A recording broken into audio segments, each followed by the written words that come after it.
ఓం శాంతి. Nirvair bye అందరిని అడిగారనమాట. మీలో ఎవరికైనా కోపం వస్తుందా? కోపం వచ్చేవారెవరో ఒకసారి నాకు కనిపిస్తారా అని అడిగారు. ఆ తర్వాత కోపం తెచ్చుకోకూడదు అన్నది కూడా తెలియచేస్తారు. పాండవుల్లో పెద్దవారైన ధర్మరాజు యుధిష్ఠిరుడు గురువుగారి పాఠాన్ని ఎలా స్వీకరించారో మీకు నేను చెప్తాను. గురువుగారు కోపం తెచ్చుకోకూడదని బోధించినప్పుడు మిగిలిన నలుగురు తమ్ముళ్ళు పాఠం అర్థమైందని చెయ్యి ఎత్తారు. కానీ ధర్మరాజు చెయ్యి ఎత్తలేదు. ఎందుకంటే ఆయన ఇంకా ఆ స్థితిని పూర్తిగా సాధించలేదు.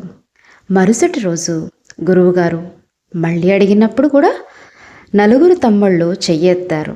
కానీ ధర్మరాజు గారు అప్పటికి కూడా చెయ్యి ఎత్తలేదు. ఎందుకంటే ఇంకా నాకు కోపంపై విజయం లభించలేదు అని భావించారు. కాబట్టి ఇలాగే కొన్ని రోజులు, దాదాపు 3-4 రోజులు గడిచిపోయాయి. అప్పటికి కూడా యుధిష్ఠిరుడు చెయ్యి ఎత్తకపోవడంతో గురువు గారికి కొంచెం అసహనం కలిగింది. ఇంత సులభమైన పాఠాన్ని ఇంకా నేర్చుకోలేదా అని భావించి గురువుగారు ధర్మరాజుకి ఒక చెంపదెబ్బ కొట్టారు. మీరు ఆలోచించండి, పాండవుల్లో పెద్దవాడైన ధర్మరాజుకి చెంపదెబ్బ తగిలితే కోపం వస్తుందా లేదా? కానీ ఆ సమయంలో ఆయనకు తన మీద కోపం రాలేదు. అప్పుడు ఆయన గురువుగారిని ఉద్దేశించి ఇప్పుడు నాకు కోపం రావడం లేదు అని చెప్పారు. గురువుగారికి ఆ విషయం చెప్పినప్పుడు నిజంగానే కోపం రాలేదని నిర్ధారించుకున్నారు. ఆ తర్వాత బ్రహ్మకుమారి అయిన మీరు కూడా సోదరి మనులారా, మీకు ఏమైనా కోపం వస్తుందా? మీరు దేనికి ప్రసిద్ధులు అని అన్నయ్య అడిగారు. మీరు కేవలం తెల్లని చీరలు ధరించడానికైనా ప్రసిద్ధి కాదు. కాబట్టి ఈ రోజు నుండి మనం కోపం తెచ్చుకోకూడదు. నిజంగానే మనసులో కూడా కోపం రాకూడదు. ధైర్యంగా ముందుకు సాగండి. ఎప్పుడు కూడా కోపం తెచ్చుకోకండి. నేటి అంశం ప్రకారం సంతోషకరమైన జీవితం. మీరు సంతోషంగా జీవించాలనుకుంటే మీకు చాలా ప్రియమైన ఈ కోపాన్ని వదిలేయాలి. దీన్ని వదిలేయగలరా? నిజంగా వదిలేస్తారా అని ప్రశ్నిస్తూ ఎంతో గొప్పగా దీనిపై ఆలోచించాలని అన్నయ్య అంటున్నారు. మన స్వధర్మమే శాంతి. ఓం శాంతి అంటే ఏంటి? నేను ఆత్మను, నా స్వరూపం కోపం కాదు కదా. ఈ జ్ఞానాన్ని మనం ఆచరణాత్మకంగా మన జీవితంలో అమలు చేసినప్పుడు మనం ఆ జ్ఞాన స్వరూపులుగా మారుతాము. మనం ఆ జ్ఞాన స్వరూపంగా కాగానే ఏం మారుతామో చెప్పండి. జ్ఞాన స్వరూపులుగా మారితే మనం పవిత్ర స్వరూపులం అవుతాం. ఆ తర్వాత మనం ఆనంద స్వరూపులం అవుతాం. ఈ మొదటి పాఠంలో ఎంతో లోతు ఉందో చూడండి. ఇది కేవలం మొదటి పాఠం మాత్రమే అనిపించినా దీనిని ఆచరణలో పెట్టినప్పుడు దాని ఫలితాలు చాలా గొప్పగా ఉంటాయి.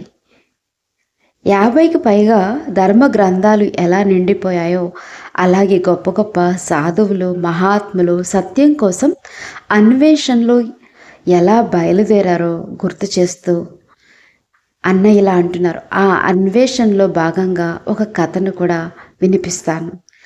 ఒక కథలో ఎవరైనా తలుపు తట్టినప్పుడు లోపల నుండి ఎవరు అని అడిగితే బయట ఉన్నవారు అదే తెలుసుకోవడానికి నేను వచ్చాను అని సమాధానం ఇస్తారు.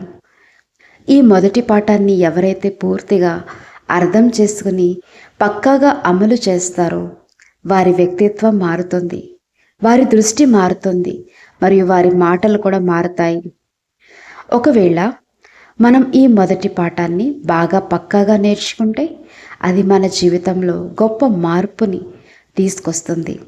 ఆ సమయంలో బ్రహ్మకుమారిలోని దాదీలు కూడా మీలాగే చిన్న వయసులో ఉండేవారని, వారి జీవిత ప్రయాణం ఎలా ఉండేదో ఒకసారి గుర్తు తెచ్చుకుందాం. ముఖ్యంగా జానకి దాది గురించి చెప్తున్నాను. దాది విషయమే వేరు, కానీ ఇతర పెద్ద దాదీలు కూడా ఎంతో క్రమశిక్షణతో ఉండేవారు. ఒక చిన్న విషయాన్ని కూడా ఆచరణలో పెట్టడానికి, దాన్ని స్వరూపంగా మారడానికి వారు ఎన్ని రోజులు సాధన చేసేవారో మీకు తెలుసా? ఆ ఒక్క విషయంపైనే వారు ఎంతగా దృష్టి పెట్టి సాధన చేసేవారో నేను మీకు ఇప్పుడు తెలియచేస్తున్నాను. ఆ 14 సంవత్సరాల తపస్సు సమయంలో మొదట్లో దాదీలు లేక ఇంతమంది పెద్ద సోదరులు ఉన్నారంటే దానికి మరే ఇతర కారణం లేదు. వారు ఈ తపస్సులో ఉంటూ ఈ ధారణలను పాటిస్తూ దాని లోతుల్లోకి వెళ్ళి ఆత్మస్వరూపం యొక్క అనుభవాన్ని పొందారు. శివ్ బాబా మరియు బ్రహ్మ బాబాల ద్వారా పిల్లలకు లభించే ఆ అపారమైన ప్రేమను వారు అనుభవించారు. ఆ ప్రేమను పొందుతూ వారు ఎంతో లాలనగా ఉండేవారు. ఆ 14 సంవత్సరాల తపస్సు ఫలితంగా వారు ఎప్పుడైతే సేవ కోసం బయటికి వచ్చారో అప్పుడు వారిని చూస్తే ఫరిస్తాల్లాగా అనిపించేవారు. వారు మాట్లాడే మాటలు ఎంతో మధురంగా, ఎంతో ప్రియమైన భాషలో ఉండేవి. వారి కళ్ళల్లో కనిపించే ఆ దివ్యత్వం కేవలం ఆ క్షణాల్లో వచ్చింది కాదు, వారి ఆత్మలో ఉన్న స్మృతి, ఈశ్వరీయ జ్ఞాపకం వల్ల కలిగిన స్థితి అది. ఆ స్థితి కారణంగానే వారిలో ఒక విధమైన కాంతి, తేజస్సు వెలువడేది. వారిని చూస్తుంటే నడుస్తున్న ఫరిస్తాల్లాగా తేలికైన స్వరూపంలో ఉండేవారు. ఫరిస్తాగా మారడం అనేది చాలా గొప్ప విషయం. అది సాధారణమైంది కాదు. ఈ భూమిపై వారు నడుస్తున్నప్పుడు దేవదూతల్లాగా మెరిసేవారు. వారిని ఎప్పుడూ ఏ విషయంలోనూ బాధపడడం నేను చూడలేదు. సాక్షాత్ బాబా పిల్లలను ఎలా అర్థం చేసుకునేవారో అని మనకు అర్థమవుతుంది. పొరపాటున ఎవరైనా చిన్న సోదరీమణులు లేక సోదరులు ఏదైనా కారణం వల్ల కొంచెం చింతిస్తూ కూర్చుంటే బాబా వెంటనే వారిని గమనించేసేవారు. బాబా వారిని చూసినప్పుడు, ఏమైంది, మీ తల్లి ఎవరైనా శరీరం వదిలేశారా అని అడిగేవారు. అప్పుడు వారు, లేదు బాబా, మా తల్లి బాగున్నారు అని చెప్పేవారు. అప్పుడు బాబా, మరి అలా ఎందుకు కూర్చున్నావని అడిగేవారు. నువ్వు అనంతమైన తండ్రికి పిల్లవాడివి, నీకు ఏ విషయంలో లోటు లేదు, మరి అలా ముఖం వేలాడవేసుకుని ఎందుకు కూర్చున్నావు అని బాబా ప్రశ్నించేవారు. అప్పుడు ఆ పరిస్థితికి కారణం ఏమై ఉండేది? చిన్న చిన్న కారణాలే ఉండేవి. ఎవరితోనైనా కొంచెం గొడవ అవ్వటం, మనస్పర్ధలు రావడం, లేక ఎవరైనా మాట్లాడకపోతే అసలు బాలేదని అనిపించడం వంటివే జరిగేవి. అయినప్పటికీ బాబా పిల్లలకు ఎంత ప్రేమనిచ్చేవారంటే ఆ ప్రేమ శక్తి ముందు వారు ప్రపంచ విషయాలన్నింటినీ మర్చిపోయేవారు. అందులోనూ ప్రత్యేకంగా బాబాను జ్ఞాపకం చేయడం మీద ఎక్కువగా దృష్టి పెట్టేవారు. ఈ జ్ఞానయాత్ర అంటే ఏంటి? మనం ఎప్పుడైతే బాబా జ్ఞాపకంలో మనసును లగ్నం చేయడం ప్రారంభిస్తామో అప్పటి నుండే ఈ ప్రయాణం మొదలైంది. ఈ ప్రయాణం దేని గురించి అంటే, ఈ సమయంలో మనకున్న స్థితి ఏదైతే ఉందో దాని నుండి మరింత రిఫైన్డ్ స్థితి వైపు మనం అడుగులు వేస్తూ ప్రయాణించటం. బాబా పిల్లలందరి కోసం ఒక లక్ష్యాన్ని నిర్ధారించేవారు. మీరు ఆలోచించండి, సాధారణంగా ఒక ఇంట్లో 2-3 అమ్మాయిలు ఉంటే వారి పెళ్ళిళ్ళ గురించి తల్లిదండ్రులు ఎంతగానో చింతిస్తారు కదా.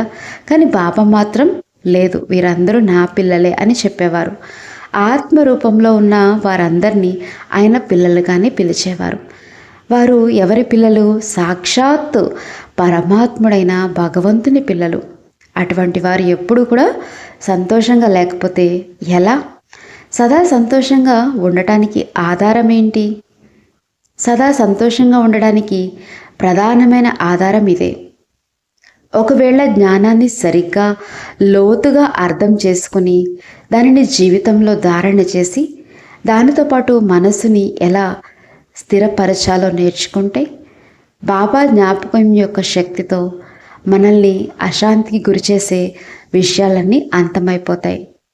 కోపం వంటివి పెద్ద పెద్ద శబ్దాల్లో మాట్లాడుతుంటారు. అది 5 వికారాల విషయం. ఇవి కాకుండా చిన్న చిన్న విషయాలు కూడా ఉంటాయి, అసూయ వంటివి.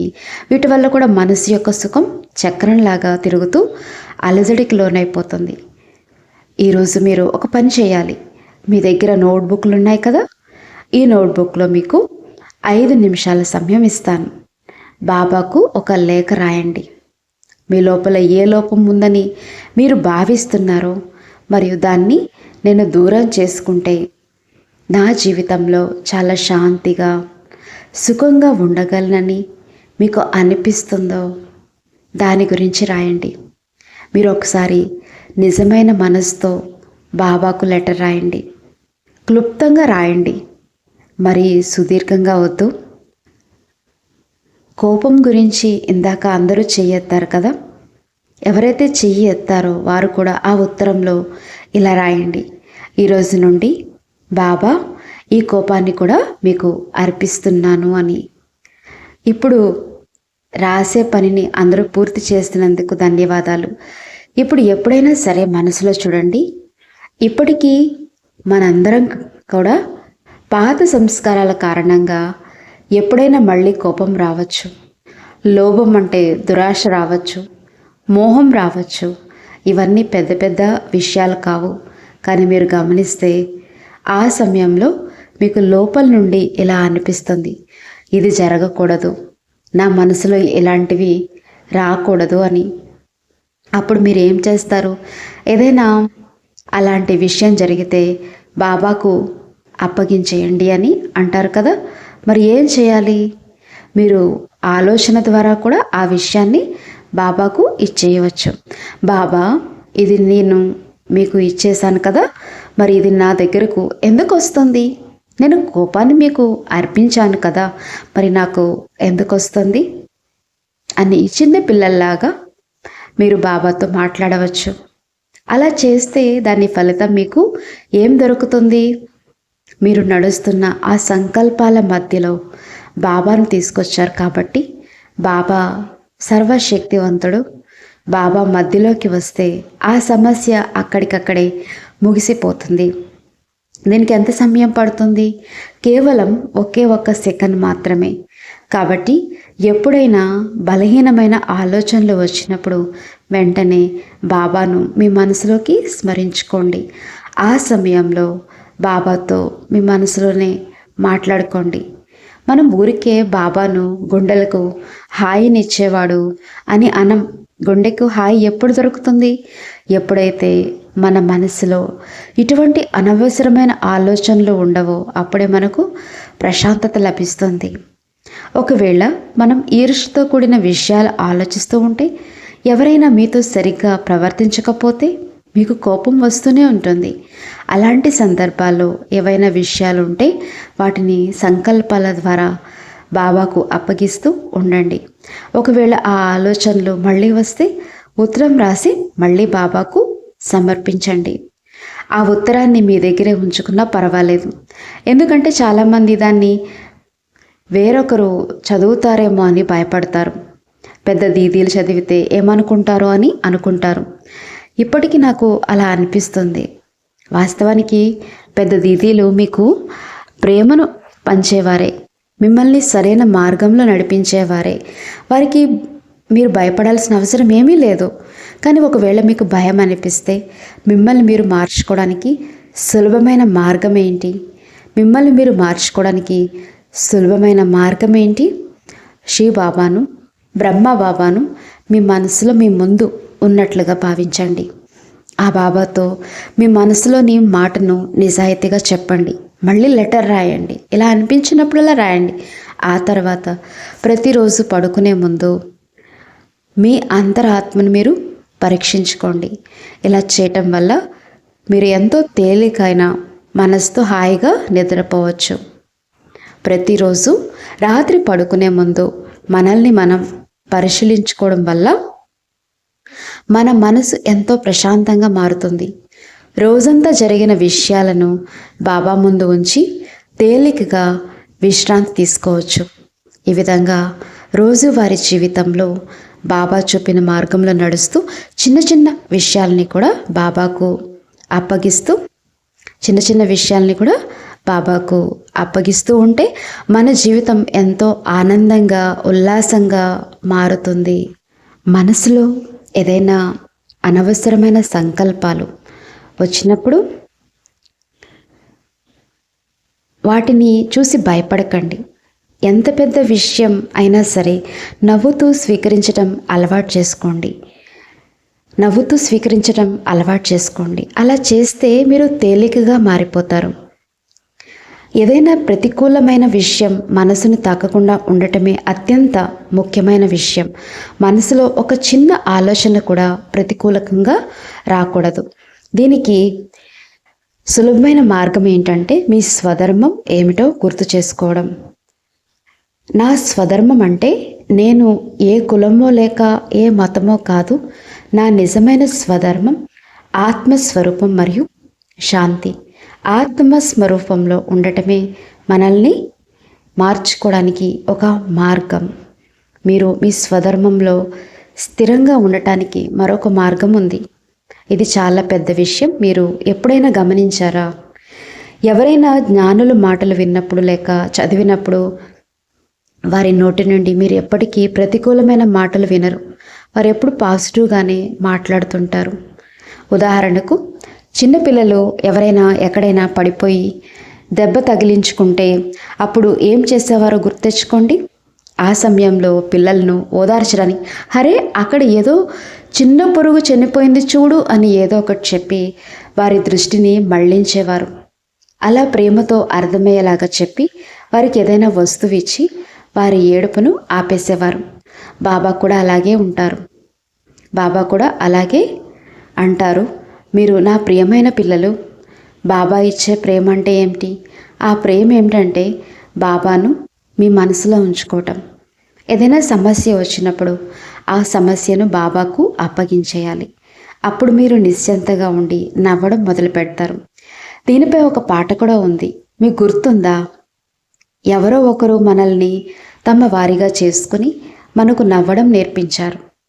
ఇప్పుడు ఆ ఎవరో ఒకరు అని ఎవరినంటాము? బాప్ దాదా మనల్ని తమ వారిగా చేసుకుని మనకు నవ్వడం నేర్పించారు అని మనం చెప్పుకోవాలి. ఇక మూడవ ముఖ్యమైన విషయం ఏంటి అంటే ఈ ప్రపంచంలోనే అత్యంత శ్రేష్టమైన జీవితం ఎవరిది అని ఎవరైనా అడిగితే అది మీదే అని చెప్పాలి. మీరు బ్రహ్మ కుమారులుగా మారిన తర్వాత మీ పేరు వెనక బ్రహ్మ కుమారి అని వచ్చి చేరుతుంది. ఆ బిరుదుతోనే మీ జీవితం ఎంతో ప్రత్యేకంగా మారుతుంది. నేను నా సొంత అనుభవంతో చెప్తున్నాను. ఉదయం నిద్ర లేవడం ఒక్కోసారి కష్టంగా అనిపించవచ్చు. కానీ మీరు ఎప్పుడు నిద్రలేచినా మొదట బాబాకు చిరునవ్వుతో గుడ్ మార్నింగ్ అని చెప్పండి. బాబా గుడ్ మార్నింగ్ అని పలకడం అలవాటు చేసుకోండి. ఆ తర్వాత కాసేపు బాబాతో కొంచెం బాబా స్మృతిలో కూర్చోవడం గడపండి. ఆ తర్వాత మీ బుద్ధికి కావాల్సిన శక్తివంతమైన ఆహారాన్ని అందించండి. ఆ శక్తివంతమైన ఆహారం ఏంటి? అది జ్ఞానం. ప్రతిరోజు చెప్పే మురళిని కొంచెం చదవండి. అది సాక్షాత్తు బాబా చెప్పిన జ్ఞానం. కాబట్టి ఆ విషయాల్ని మీరు ఆచరణలో పెడితే మీ రోజంతా ఎంతో అద్భుతంగా అందంగా గడిచిపోతుంది. మీ మనసులో ఎటువంటి పాత భారం ఉండకూడదు. అటువంటి భారాలు ఉంటే మీరు ఎప్పుడూ ఒత్తిడిలోనే ఉంటారు. కొన్నిసార్లు బ్రహ్మకుమారి సోదరీమణులు కూడా ఏదో ఒక కారణం వల్ల, ఏదో అనారోగ్యం వల్ల ఒత్తిడికి లోనవుతూ ఉంటారని నేను వింటుంటాను. అటువంటి సమయంలో పెద్ద సోదరీమణుల సహాయం తీసుకోవడంలో ఎటువంటి తప్పు లేదు. అందులో ఎటువంటి సంకోచం అవసరం లేదు. కానీ ఎప్పుడు ఒత్తిడిలో మాత్రం ఉండకండి. ఒకవేళ మీకు ఏదైనా అనారోగ్యం కలిగినా, నేను ప్రత్యక్షంగా చూశాను. మా దాది ప్రకాష్మణి గారికి ఒకసారి ముంబైలో ఆపరేషన్ జరిగింది. ఆపరేషన్ తర్వాత నొప్పి ఎక్కువగా ఉంటుంది. ఆ నొప్పిని తగ్గించే ఇంజెక్షన్ ఇచ్చే వరకు డాక్టర్ ఆమెని చూస్తూనే ఉండేవారు. దాది గారి హాస్పిటల్ గది పక్కనే మరొక గదిలో ఒక వ్యక్తి ఉన్నారు. ఆయనకు కూడా ఆపరేషన్ జరగాల్సి ఉంది. ఆ వ్యక్తి నొప్పిని భరించలేక గట్టిగా అరుస్తున్నారు. ఆపరేషన్ ఇంకా జరగకముందే ఆయన అంతగా బాధపడుతుంటే డాక్టర్లు ఆయనకు దాది గారి ఉదాహరణ చెప్తుండేవారు. చూడండి, మీకు ఇంకా ఆపరేషన్ కూడా కాలేదు, అప్పుడే అంతలా అరుస్తున్నారు. దాది గారిని చూడండి, ఆమెకు ఆపరేషన్ అయిపోయింది, అయినా ఎంత ప్రశాంతంగా నవ్వుతూ కొంచెం నొప్పి ఉందని మాత్రమే చెప్తున్నారు అని డాక్టర్లు ఆయనకి వివరించేవారు. కాబట్టి ఏ విషయంలో అయినా సరే సమస్య వచ్చినప్పుడు దాన్ని పెద్దదిగా చేసి చూడకూడదు. బాబా ఒక మాట చెప్పారు, ఆవగించేంత సమస్యని పర్వతంలాగా చేయకండి, దానికి బదులుగా ఆ సమస్యను దూదిలాగా మార్చేయండి, అంటే తేలికగా మార్చేయండి. ఆ తర్వాత దాన్ని ఎగిరిపోయేలాగా చేసేయండి, అంతే. ఆ విషయాల్ని అక్కడితో వదిలేయండి. కొన్నిసార్లు ఏదైనా సంఘటన జరిగినప్పుడు అదే విషయాన్ని మళ్ళీ మళ్ళీ చెప్పుకుంటూ దాని గురించి ఆలోచిస్తూ ఉంటారు. నేను సాకార బాబా చెప్పిన మాటల్ని విన్నాను. బాబా తన జీవితంలోని చివరి 3 సంవత్సరాలలో, అంటే 1966, 67, 68, 69, జనవరిలో బాబా అవ్యక్త స్థితిలోకి వెళ్ళడానికి ముందు ఆయన మనసులో ఒకటే ఆలోచన ఉండేది. అదేమిటంటే, నేను రోజుకు 8 గంటల పాటు తపస్సు చేయాలి అని బాబా అనుకునేవారు. కేవలం ఒకే చోట కూర్చుని మాత్రమే కాకుండా పని మధ్యలో కూడా ఆ స్థితిని కొనసాగించేవారు. బాబాకు ఎప్పుడు నేను కూర్చున్న చోటే శరీరాన్ని వదిలేయాలనే స్థితిని పొందాలనే లక్ష్యం ఉండేది. మీరందరూ యువకులు, మీకు అటువంటి ఆలోచనలు ఉండకపోవచ్చు. కానీ బాబా చెప్పిన దాని ఉద్దేశం ఏంటి అంటే, బాబాకు సమయం యొక్క విలువ బాగా తెలిసేది. ఈ జీవితంలో నేను సంపూర్ణంగా మారాలి, నరకం నుండి నారాయణుడిగా మారే పదవిని పొందాలి, ఈ జీవితంలోనే సంపూర్ణ నిర్వికారిగా మారాలనుకునేది. అదే బాబా లక్ష్యం. మీ సమయాన్ని ఇలా విభజించుకోండి. 8 గంటలు విశ్రాంతి తీసుకోండి, 8 గంటలు మీ కార్యకలాపాలు చేయండి, మరియు 8 గంటలు బాబాతో మీ మనసుని అనుసంధానించుకొని గడపండి. ఏకాగ్రత యొక్క ప్రత్యేకత ఏమిటంటే, అది మనతో అత్యంత శ్రేష్టమైన సంభాషణ చేస్తుంది. అంటే మౌనంలోని లోతును, జ్ఞానం యొక్క పరాకాష్ఠను మరియు యోగం యొక్క ప్రయోగాన్ని అది మనకు నేర్పిస్తుంది. అంతేకాకుండా ధైర్యం మరియు విశ్వాసం వంటి సామర్థ్యాలను కూడా మనలో పెంచుతుంది. ఏకాగ్రతతో ఉంటూ మనం మన అంతరాత్మలోని జ్ఞానాన్ననే మహాసాగరాన్ని తెలుసుకోగలము. కాబట్టి మనసులోని గుప్తమైన మరియు నిద్రాణమైన శక్తుల్ని నిరంతర అభ్యాసం ద్వారా మనం పొందవచ్చు. ఏకాగ్రత యొక్క శక్తి అంటే ఏమిటి? సూర్యకిరణాలు ఎలాగైతే ఒకే బిందువు వద్ద కేంద్రీకృతమైతే వేడిని, కాంతిని కలిగిస్తాయో, అలాగే మనసును కేంద్రీకరించినప్పుడు మనలో శక్తి ఉద్భవిస్తుంది. ఏకాగ్రత మనకు రెండవదిగా ధైర్యాన్ని ఇస్తుంది. మరియు ఈ శక్తి ధైర్యాల ఫలితంగా మనిషి సాహసి అవుతాడు. ఏ పనినైనా తన సామర్థ్యానికి అనుగుణంగా ఉత్తమమైన పద్ధతిలో పూర్తి చేయగలడు. ఎవరైనా చదువుకోవాలన్నా, జీవిత లక్ష్యాన్ని చేరుకోవాలన్నా, లేక మరే ఇతర పని చేయాలన్నా మనసు ఏకాగ్రంగా ఉంటే ఆ పనులన్నీ చాలా సులభంగా పూర్తయిపోతాయి. ఇది సృజనాత్మకత దృశ్యాల కోసం ఒక శక్తివంతమైన సాధనం. నిజానికి విజువలైజేషన్ కోసం మనకు ఈ ఏకాగ్రత అభ్యాసం ఎంతో అవసరం. సుదీర్ఘ కాలం పాటు మనసుని ఒకే చోట నిలిపి ఉంచటం అనేది ఒక నైపుణ్యం.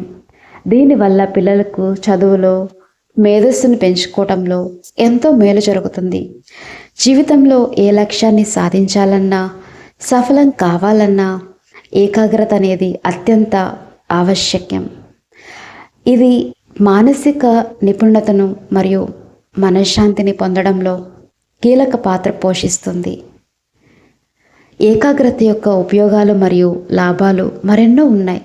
ఉదాహరణకు, ఆలోచనలపై నియంత్రణ ఉండటం, మనస్సును ఒకే చోట కేంద్రీకరించే సామర్థ్యం మరియు చెడు ఆలోచనల నుండి విముక్తి పొందటం వంటివి ఇందులో ఉంటాయి. అంతేకాకుండా మీ ఆలోచనలను మీరే ఎంచుకునే సామర్థ్యం, మెరుగైన జ్ఞాపక శక్తి, ఆత్మవిశ్వాసం, నిశ్చయంతో అధ్యయనం చేయటం మరియు ఏదైనా విషయాన్ని వేగంగా అర్థం చేసుకునే శక్తి వంటివి పెరుగుతాయి. అంతర్గత శక్తి అంటే ఆత్మిక శక్తిపై నమ్మకం కలగటం వంటివి ఏకాగ్రత వల్ల సాధ్యమవుతాయి. అందుకే మనం తప్పనిసరిగా ఏకాగ్రతను అభ్యాసం చేయాలి. ఇది మనకు మానసిక శాంతిని ఇస్తుంది. ఏకాగ్రతతో చేసే పని ఎప్పుడూ మంచి ఫలితాలను ఇస్తుంది. సుఖకరమైన ఫలితాల కోసం ఏకాగ్రతను మీ స్వభావంలో ఒక శాశ్వత భాగం చేసుకోవాలి. అన్ని శక్తుల్ని పొందడానికి ఏకాగ్రత చాలా అవసరం. దీని ద్వారా మీరు కొత్త విషయాల్ని కనుగొనవచ్చు. ఏకాగ్రత ద్వారా ఏ ఆత్మనైనా పిలవచ్చు. దూరంగా ఉన్న ఏ ఆత్మకైనా మీ శ్రేష్టమైన సంకల్పాల ద్వారా సహకారాన్ని అందించవచ్చు. మరియు ఏ ఆత్మ యొక్క ఆలోచనైనా లేక వారి స్వరాన్నైనా మీరు గ్రహించగలుగుతారు.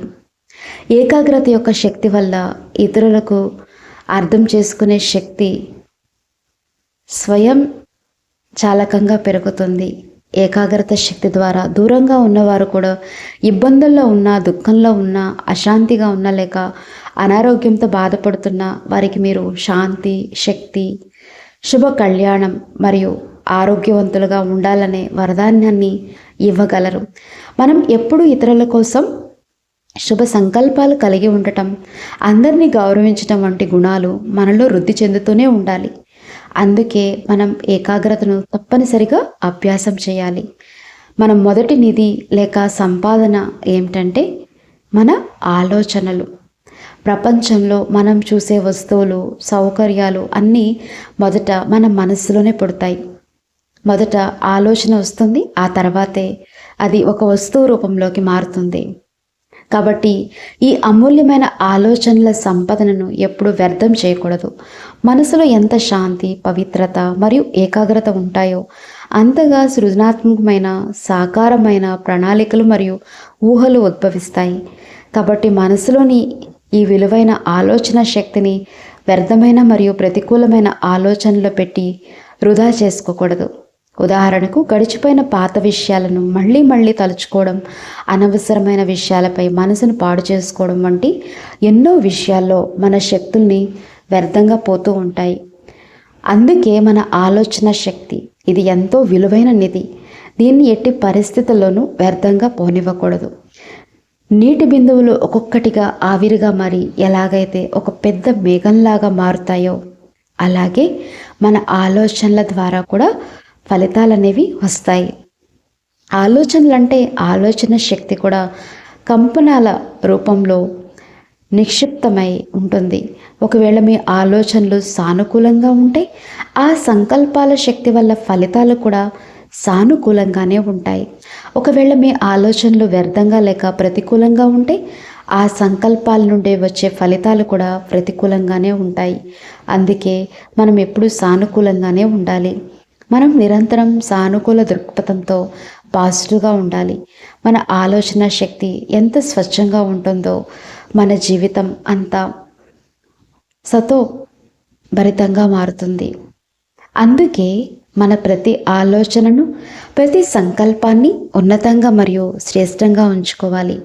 ఎప్పుడైతే మనం మన మనసును సరైన మార్గంలో నడిపిస్తామో అప్పుడు జీవితంలోని ప్రతి క్షణం ఆనందమయంగా మారుతుంది. మన జీవితంలో ప్రతికూలతను వదిలిపెట్టి ఎప్పుడు ఆనందంగా, ఉత్సాహంగా ఉండాలి. బాబా చెప్పిన జ్ఞానాన్ని మననం చేసుకుంటూ మన జీవితాన్ని సార్థకం చేసుకోవాలి.